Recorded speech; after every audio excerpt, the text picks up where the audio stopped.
My boyfriend was fully aware of my best friend's wedding for over a year, where I was the maid of honor. But just before the event, he began acting like I despised planning it, showed up intoxicated, and made a scene by cheering loudly when others clapped politely, leading me to end our relationship. Roughly a year and a half ago, my closest friend got engaged to her now husband. She asked me to be her maid of honor, and I was thrilled to accept. Over the past year, I assisted with various wedding preparations. I kept my boyfriend informed about my involvement, sharing how excited I was for her and how significant my role was. He was aware that my parents would attend, knew the date, time, and what was expected of him. I didn't overwhelm him with wedding talk, only mentioning key moments, like when I went dress shopping with my friend. However, a few days before the wedding, his attitude shifted oddly. He made a comment suggesting I was miserable with the wedding planning and said something like, "I know you're not enjoying this, but it'll be over soon, and things will go back to normal." I'd been nothing but enthusiastic about the event, yet he kept implying I was unhappy, as if I loathed helping my friend. He continued to treat the wedding as a tedious obligation, complaining about attending and even asking, the night before the wedding after the rehearsal dinner, if he could skip it entirely. This was despite me having RSVP'd for both of us and my parents expecting his presence. He never once congratulated the couple. The wedding was last Saturday. Knowing his recent habit of being hours late to events, often because he's smoking weed and gaming with friends, I told him to arrive at 1 p.m., though he only needed to be there by 4:30 p.m. He rolled in at 4:30 p.m., right as cocktail hour began, and immediately started drinking heavily. Someone mentioned he was downing beers rapidly. He sat with my parents and told my mom, if I didn't show up, she'd have been furious. When the couple was announced as Mr. and Mrs., he cheered and clapped loudly, unlike the polite applause from others. At a small wedding, his behavior was glaringly awkward and clearly showed he was drunk. Several guests gave him confused looks, and I felt mortified. After photos, he approached me, claiming work had called him in urgently. He'd previously assured me he'd taken the day off from his bartending job, so I knew he was lying. I didn't care by then and let him leave via Uber, supposedly for work. When I got home at 2 a.m., he said work didn't need him after all. He forgot the venue's name, and his phone malfunctioned, preventing him from texting me or returning. These were obvious lies. His behavior was utterly disgraceful. I'm furious and see him in a new, negative light. I can't stop thinking about how poorly he acted throughout the wedding. While some people get uneasy about weddings, this was beyond unacceptable. Can we recover from this? I'm not sure I can forgive him, and I'm considering ending things. He doesn't seem to think he did anything wrong, and we've barely discussed the wedding since. Am I overreacting, or was his behavior truly awful? Comments with Ops replies, Comment 1. He sounds immature like a child. You're his partner, not his parent. Why tolerate this? Op, honestly, I'm not sure. We've been together about 4 years, and he wasn't always this bad. But his behavior has worsened over the past year. He's cut his work hours, barely makes ends meet, and spends most of his time with unemployed friends, smoking weed for free. This might be the breaking point. I think I need to end it, though it's tough because he wasn't always like this. Comment 2. Maybe he's always been this way, but you're maturing while he's stuck. 4 years ago, you were around 20 and he was 27. You might not have noticed because your priorities were different then. Op, that's a real possibility. When we met, I was in college, partying and staying up late like many students. Now I work full-time and attend grad school part-time, aiming for a successful future. He's stayed the same, always talking about finishing his degree or changing his life, but never acting on it. I didn't notice or care as much when I was 20. Comment 3. How long have you been together? Have you discussed marriage? His behavior was appalling and I wouldn't forgive it.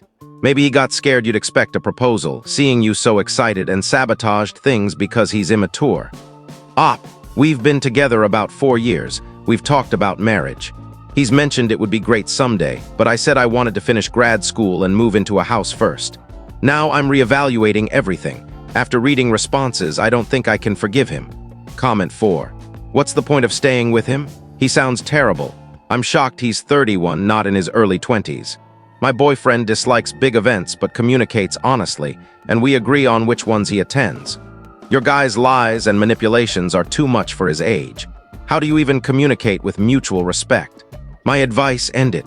It'll hurt, but you'll feel relieved without this burden. Find someone better. Op, this was the first time he pulled such a stunt to dodge an event. He's been fine attending other family or friend gatherings, including another wedding last year for his aunt where he didn't act out. He's been upfront before if he didn't want to go somewhere, and I was okay with him staying home. Edit. I didn't expect this post to gain so much attention. I meant to use a throwaway account for privacy, but oh well. My boyfriend uses Reddit but doesn't visit relationship subs, I think. Reading these comments has solidified my decision to end things. I tried breaking up with him a few hours ago, but he's not accepting it. He apologized and promised to improve. I'm at a friend's place for the night with enough stuff for a few days. Our names are both on the lease and he's still at the apartment. Thanks for the advice. It confirmed what I already knew. I need to leave him. I'll update in a few days. He's refusing to leave the apartment, so we'll see. Update. Thanks to everyone who commented on my last post. It helped me face truths I wasn't ready to admit. To clarify some points, some suggested he had social anxiety or disliked weddings. He knows the bride and groom well. We've gone on double dates, and he's hung out with the groom one-on-one. He sat with my parents because they didn't know many others, not because he was uncomfortable. He's very outgoing and has attended more weddings than I have, even going solo to some for former coworkers. Some thought he had a crush on the bride. I doubt it. They're very different, and he'd say she's not his type. She's wonderful, and I'm more his type. It's possible, but I never noticed any signs. After I tried to break up, he bombarded me with calls, texts, and messages, first apologizing and begging for another chance. I didn't respond, unsure of what to say. I turned off my phone overnight and woke up to countless voicemails and texts. Some were angry, calling me names, saying he hated me, and claiming I'd never find better. Later messages apologized for his drunken outbursts, saying they didn't count. The apartment situation is a mess.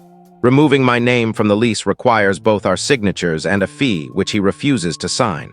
I still had to pay March rent, and the lease runs for months. I can't afford 2 rents. I got most of my stuff out by coordinating with a coworker at his bar to notify me when he was working. Friends helped me pack my essentials into boxes and tubs, though I couldn't take my large TV, sofa, or a few other big items. When he realized I'd moved my things, he sent more angry messages, demanding I return, followed by apologies and claims he's ready to forgive me. I'm couchsurfing with friends, but it's temporary. The apartment management insists on both signatures to change the lease, which I'm skeptical about. Worst case, I may need to quit my job, move in with my parents an hour away, and commute to grad school until the semester ends.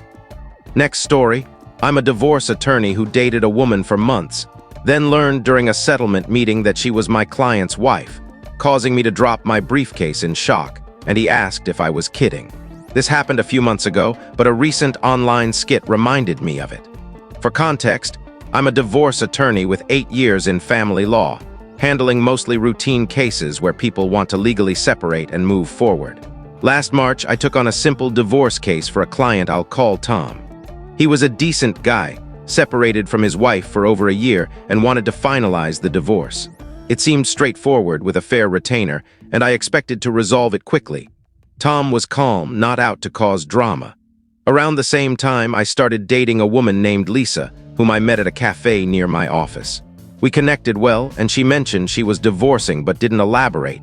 I didn't press. Early dating isn't the time for deep divorce discussions. Her last name differed from any in my client files, so my conflict checks didn't raise red flags. Things with Lisa were going smoothly, progressing slowly but positively. Then came the first settlement meeting. I walked into the room with Tom, discussing keeping things civil, and saw Lisa sitting across the table with her lawyer.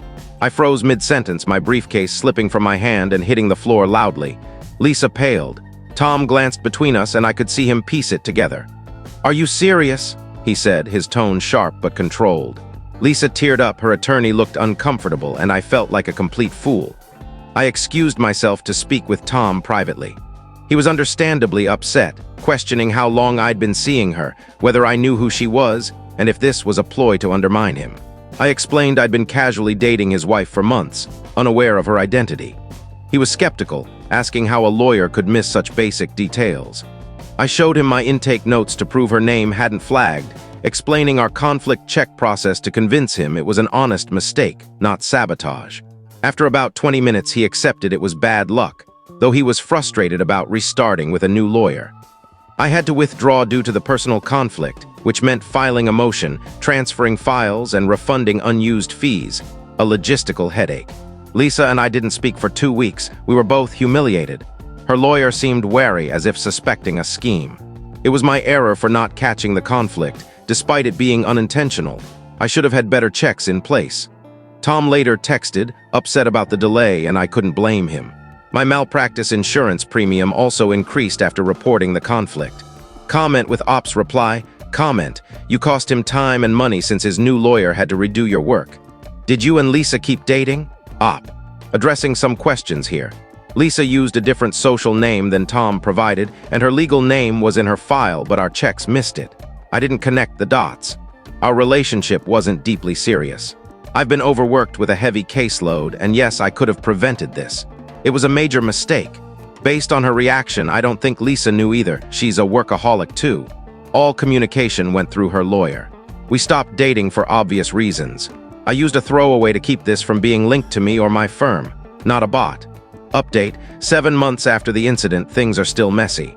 3 weeks post-meeting, I was called into a meeting with senior partners, our general counsel, and a malpractice carrier rep via video. The opposing counsel reported a conflict to the state bar under Rule 8.3, triggering a disciplinary inquiry. Tom's new lawyer filed the report, though they don't decide outcomes, the bar does. I explained meeting Lisa, our casual dating, her different social name, and how my conflict check failed. It sounded worse out loud. The general counsel noted a Rule 1.7, 2, material limitation conflict, saying my withdrawal under Rule 1.16 was correct, but questioned why it wasn't caught sooner. The malpractice rep said it'd be noted for my policy renewal, impacting premiums. The firm required an 8-hour CLE on conflicts before I could take new clients. I attended a seminar with 20 other attorneys, where a familiar divorce lawyer, Karen, gave me a knowing look. The material covered rules and cases, including a 2019 case eerily similar to mine, making me cringe. At lunch, another attorney mentioned a similar local incident, unaware it was me, showing the story's spread. I passed the CLE exam and submitted the certificate. The bar issued a private caution, a non-public warning which was lenient. My malpractice premium rose 15% in September due to the reported issue. The firm now requires me to pre-clear conflicts with the general counsel for 6 months and added alias fields to our intake forms. The worst part is the gossip. I've been called the cafe lawyer at bar events, and an opposing counsel jokingly asked if I'd met the other party before. The story's becoming a cautionary tale, with exaggerated versions circulating. I haven't dated since March, deleting dating apps. I once matched with someone mentioning a divorce and immediately asked about her lawyer, causing her to unmatch. I get it. To Tom, I'm truly sorry, I didn't know. To Lisa, I wish you well. To everyone else, ask the right questions, run thorough conflict checks, and verify aliases. It's not worth the risk.